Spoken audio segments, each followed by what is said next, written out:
Memasuki berita yang pertama, ratusan kepala desa dan perangkatnya di Kabupaten Oku kecewa dengan Bank Sumsel Babel Cabang Baturaja karena gaji mereka tidak dapat dicairkan.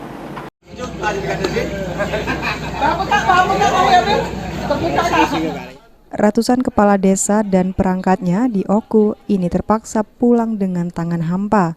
Pasalnya, harapan mereka dapatkan gaji belum bisa diterima karena pihak bank belum dapat membayar.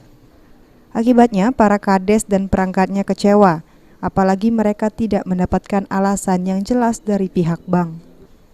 Pelando selaku Ketua Forum Kepala Desa Kabupaten Oku mengungkapkan, harusnya gaji mereka sudah bisa dicairkan hari Kamis lalu, sesuai dengan surat perintah pencairan dana atau SP2D BKAD Oku, serta pemberitahuan dari Dinas PMD Oku. Dari BPKAD sudah sampai surat SP2D-nya dan kades-kades sudah minta rekom ke PMD, ya kan? Ternyata sampai di bank tidak jelas alasannya, ya kan? Katanya besok. Nah besok ini kami bingung alasannya, padahal kata PMD tadi jam 4 sudah bisa dicairkan duitnya. Itu yang jadi masalah kades-kades ini. Ya kades-kades ini kasihan begini Pak, ada yang dari Logan sana 2 jam, ya kan? Tapi berangkat dari rumah ke sini sampai sini tidak ngerti kejelasan. Nah, sedangkan SP2D dari BPKAD sudah turun ke bank, tapi di bank ternyata tidak jelas jawabannya. Makanya kades-kades dan perangkat ini kecewa semua. Katanya besok janjinya, cuman belum pasti. Yang ini yang jadi bingung pada kades-kades ini. Alasan pihak bank sendiri apa sebenarnya? Yang ini kami bingung alasan Pak. Katanya dari Pemda lah. Katanya SP2D duit ditarik lagi. Katanya pajak ada yang belum dibayar. Bingung kita Pak, yang mana benarnya? Nah itu yang jadi permasalahan kades-kades ini. Kami seluruh kades siap mau pindah ke bank lain saja Pak. Daripada Bank Sumsel ini berapa kali kami, bukan sekali ini aja kami kecewa Pak dengan Bank Sumsel, Bank Pensiun ini Pak. Ya kan? Jadi kami siap pindah ke bank lain aja kan.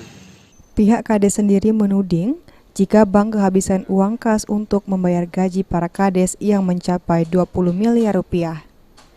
Pemimpin cabang Bank Sumsel Babel Baturaja mengungkapkan jika dirinya tidak mengizinkan untuk dilakukan transaksi karena butuh waktu untuk mencairkan dana dalam jumlah yang besar. Ya, sebenarnya bukan nggak bisa dicairkan, semuanya kan on proses. SP2D yang kami terima dari BPKAD kan waktunya sudah jam 2, sedangkan kas kita kan tutupnya jam 3. Jadi makanya tadi mereka protes minta dicairkan hari ini, saya nggak kasih karena jam kas kami sudah tutup dan sangat berisiko bagi kami. Jadi besok saya jamin mereka bisa tarik duit itu. Kemudian ada kendala lain enggak Pak sebenarnya Pak dalam pencairan? Sebenarnya kendala itu ada. Kami menginginkan bahwa seluruh gaji perangkat ini seharusnya dibayarkan non tunai.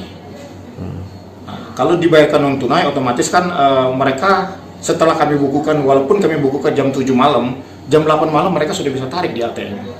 Tapi kendala itulah yang kadang-kadang tidak bisa satu visi sama para kades. Pihak bank sendiri menjanjikan pembayaran akan dilakukan hari ini dan kini masih dalam proses.